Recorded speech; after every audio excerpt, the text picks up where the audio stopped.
Australian suburbia plays an extremely vital role when trying to define Australia's identity. This is mainly due to the way suburbia encapsulates most of Australia's stereotypes and values, in particular Aussie battlers, bogans, and mateship.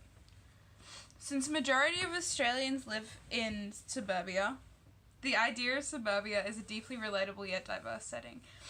This is why many TV shows, movies, and poems such as The Castle and Kath and Kim choose to use suburbia as its backdrop.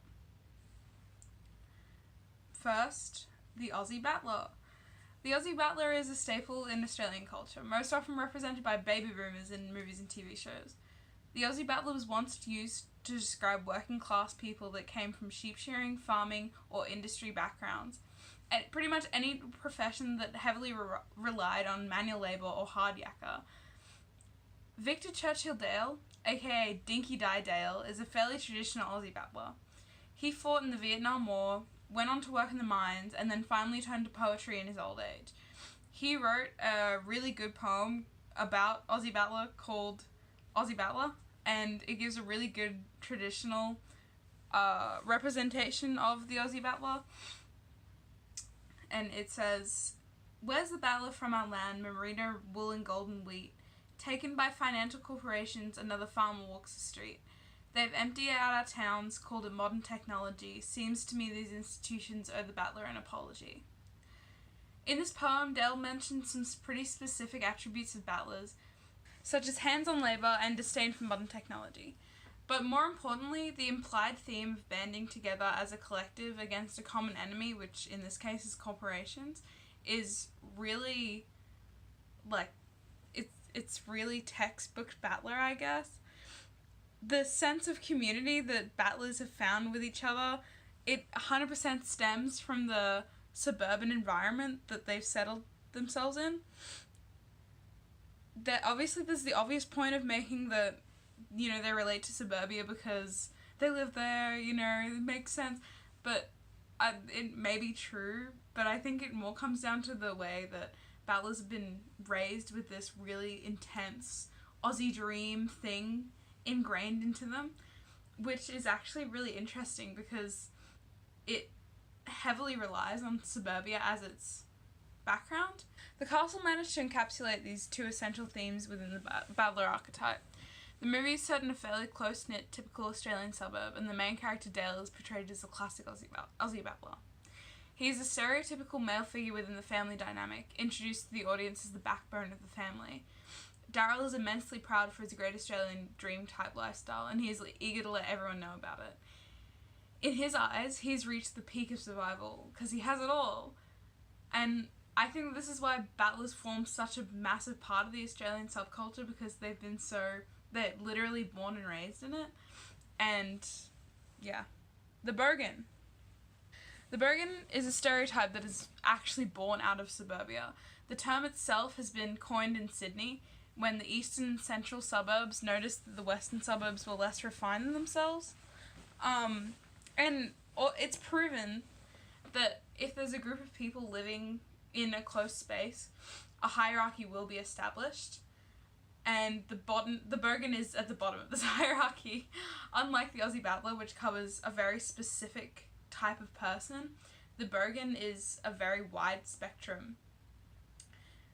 Some would even say that every Australian has a little bit of bogan in them of some description, which is why bogans are such a prominent part of our culture, because pretty much everyone can relate. So I'm going to break down the spectrum a little bit by kind of organising them into 3 different groups, just kind of for fun, I guess. So, Australian TV show Upper Middle Class Bogan, despite the name, portrays the so-called upper class bogan, mainly characterised by the staggering amounts of wealth generally earned by unconventional methods. The upper class bogan, however, spends the money on often tacky or unsophisticated items such as the infamous Australian TV show Kath and Kim portrays what I'd describe as the middle class bogan. They often live in a typical house in a typical suburb, but they often shock or disturb their more normal neighbours. In Kath and Kim's case, the suburban setting really plays perfectly into the lack of boundaries that the characters have, often barging in unannounced to people's houses, even spying on people in the first episode. The middle class Bergen is really the centre of the spectrum. You know, they're not as flashy as the upper class folk. They're not as wild and crazy as their lower class companions. And last but not least, this is the lower class Bergens, which I know sounds pretty harsh, but TV shows like Houses are perfect yet exaggerated examples of lower class Bergens. They are frequently associated with fraudulent Centrelink handouts, housing commissions, substance abuse are all just really like textbook traits of them. As the name implies, Houses is actually about a community of Bergens that live on the housing commission in a suburb altogether, and this setting allows them to really feed off each other's chaos. Man, is it just me? Or lately his dazzle like gone off chops on the brain, mate? Yeah, bro, he's munted hard.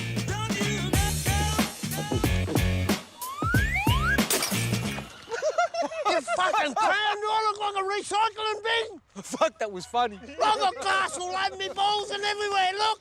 Hey, look at these two, look at these two. Which one you reckon's got the more STI? Oh, yuck! Oi, Frankie!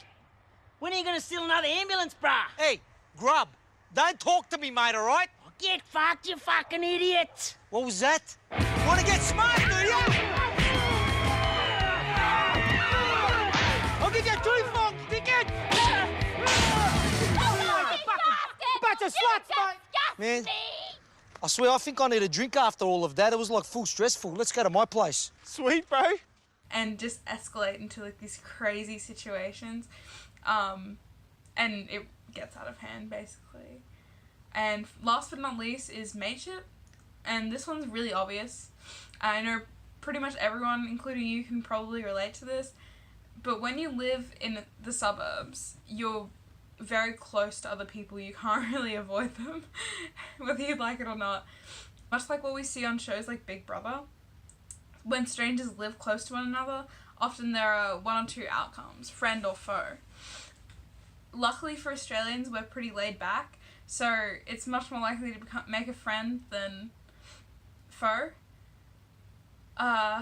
And we see mateship thrive in suburban conditions time and time again. In pretty much every Australian TV show or movie, there's this really core value of mateship that's often stemmed from a suburban environment.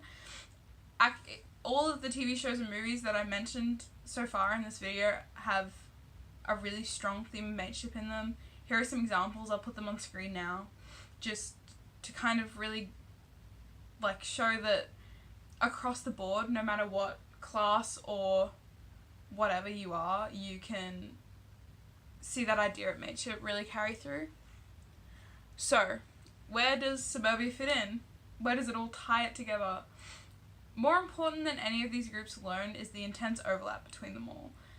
So much so that you can't have some without the other. The suburbs act as like this really great melting pot where all the stereotypical Australian archetypes can really like mold each other and interact and sometimes even clash.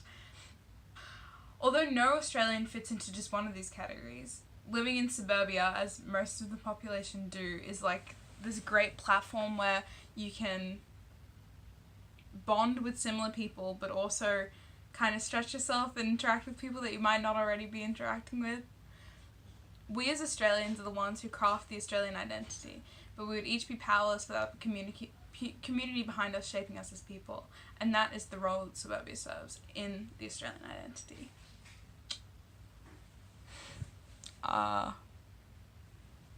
Also, I'm being held captive, and the government made me say this.